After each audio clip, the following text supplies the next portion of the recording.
1935 में स्थापित भारतीय रिजर्व बैंक की योजना बनाने में डॉक्टर अंबेडकर की अहम भूमिका रही। उनकी पुस्तक the problem of the rupee पर ही आरबीआई की नींव रखी गई।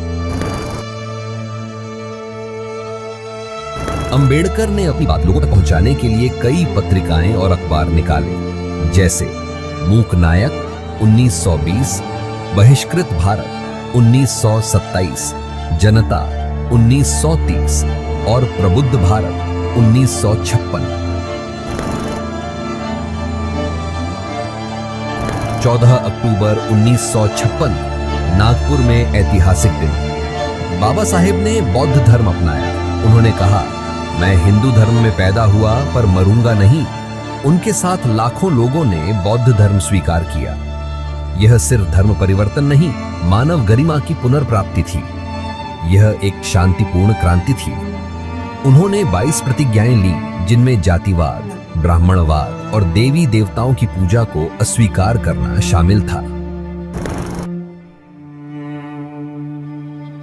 1956 में अपनी मृत्यु से कुछ समय पहले उन्होंने अपनी अंतिम और अत्यंत महत्वपूर्ण पुस्तक लिखी, द बुद्धा एंड हिज धम्मा।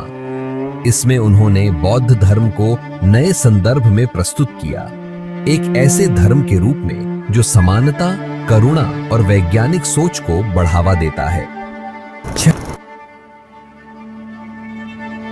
6 दिसंबर 1956 बाबा साहेब ने अंतिम सांस ली। देश भर में शोक छा गया। वो चले गए, लेकिन उनके विचार, उनका संघर्ष और उनका सपना आज भी हमारे दिलों में जीवित है। उनकी मृत्यु को महापरिनिर्वाण कहा गया, क्योंकि उन्होंने जीवन को बौद्ध मार्ग से पूर्ण किया और हम सब पर उनका ऋण सदा रहेगा।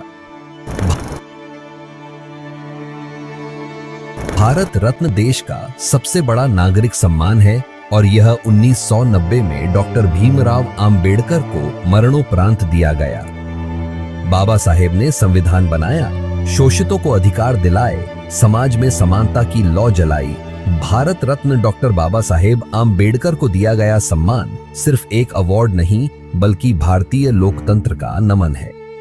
संविधान निर्माता, समाज सुधारक और करोड़ों वंचितों की आवाज बनने वाले बाबा साहेब को जीवन भर अपमान सहना पड़ा।